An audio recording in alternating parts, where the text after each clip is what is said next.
Hey everyone, it's Freaky Informer back again with yet another episode of Unsolved Mysteries which are actually solved. If you couldn't already tell, I'm absolutely addicted to making these videos. I hope you enjoy them as much as I do, and remember you can always show me how much you like them by liking, commenting, or even subscribing.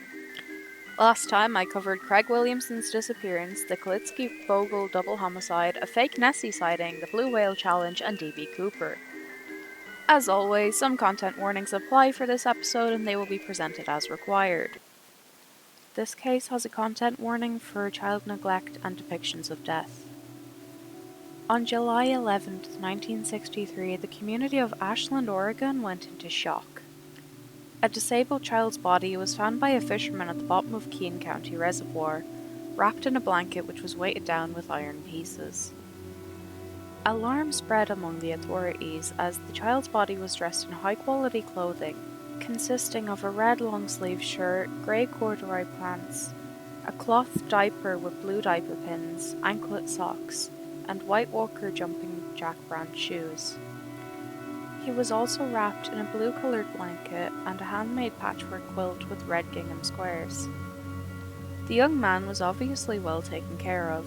So how did he end up at the bottom of a reservoir, decomposed, with no one looking for him? The answers of this cold case would not surface for 60 years, with confirmation of the boy's identity in early July of 2021. In October of 2020, a DNA profile suitable for comparison to genealogy databases was successfully extracted. Eventually, a DNA match was made.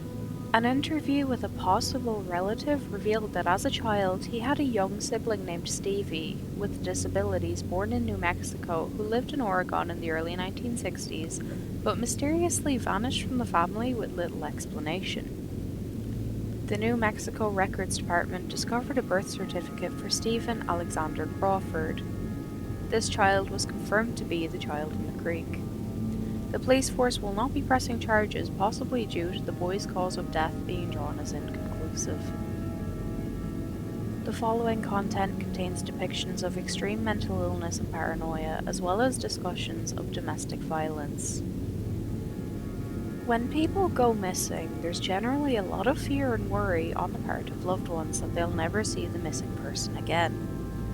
This was a genuine anxiety for Angelica, Gaitan's daughter, when the woman reported her mother missing in 2018. Gaitan's family would not receive any word on the mother for 2 years. In September of 2020, their prayers were answered. Gaitan was found by fishermen 2 years after she originally went missing. When the fishermen happened upon her off the coast of Colombia, they originally thought she was a floating log.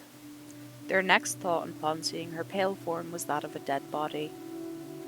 As it turns out, the pale form was Gaitan, who hadn't made contact with her family for 2 years. Almost miraculously, the woman was still alive, but badly shaken. Despite having some signs of hypothermia, the woman was physically okay. However, she did explain how she came to turn up in that frigid sea. Gaitan told reporters that she had been cut off from her family and friends by her abusive ex-husband who violated her for a period of 20 years. The following is a direct but translated quote. "The abuse began in the first pregnancy. He beat me. He violently abused me. In the second pregnancy, the abuse continued and I could not get away from him because the girls were small. Many times I reported him, but the police took him for 24 hours and he was in the house again. The assaults returned. He also allegedly tried to kill her in 2018. The woman explained that these events had made such an impact on her mental health that for 2 years she wandered around contemplating. Her plunge into the sea was actually an attempt to take her life. Thankfully, she's doing much better these days and has a loving family who are helping her with her recovery from depression and PTSD. Since its first reported sightings in the 90s, the mystery of El Chupacabra has eluded researchers. The creepy, vampiric creature has been under speculation for years. Does it exist, or is it an elaborate hoax? I can't give you an answer to that for sure, but I can tell you about a very recent sighting of El Chupacabra. In spring of 2014, a couple from Texas were very concerned to come across and capture a real-life chupacabra in a tree in their backyard. Footage of the so-called Ratcliffe Chupacabra quickly went viral, with people from all over the world losing their minds over the creature. The couple captured the creature in a cage, taking a video of it before they set it free. So, was it a chupacabra? Unfortunately not.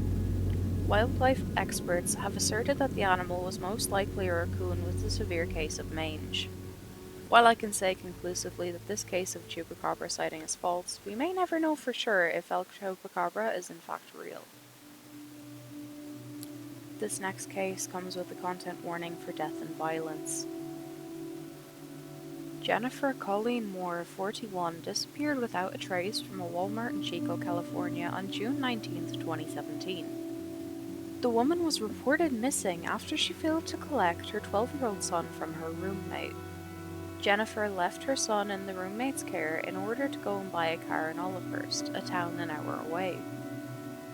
While Moore never returned, her boyfriend at the time, Dustin Troy Kimball, did. While suspicion was placed on Kimball, there was no proof that any harm had come to Jennifer. That is, until 4 years later in 2021.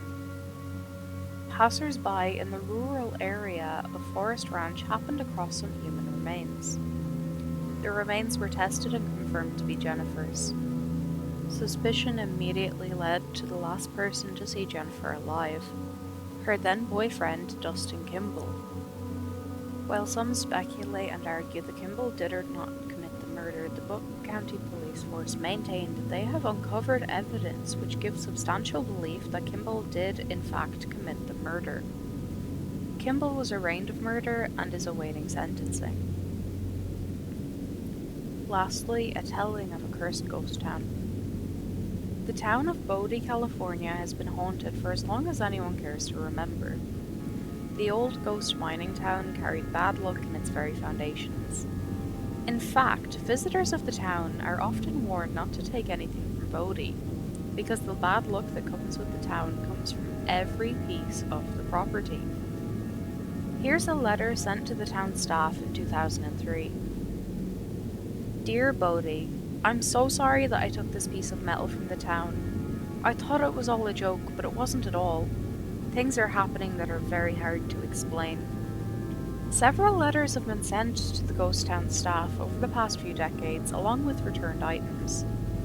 But when you look into the town's actual history, there is little to no mention of the town being cursed prior to it becoming a tourist attraction. That's because of the truth of the mystery of the curse's origin. Even before its opening as a tourist attraction, the town of Bodie has had a problem with people taking items from the town. Thus, the Rangers came up with an idea to prevent the issue of stealing. They invented a curse which would serve the town some good.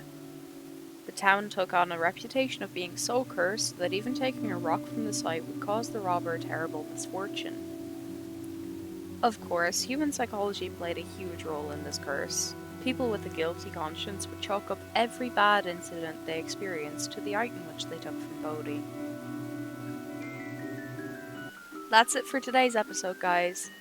Please leave a like or even subscribe if you enjoyed the video, and as always, there are some links in the description which are very important. It's always good to keep up to date. Stay freaky, stay informed. It may save your life.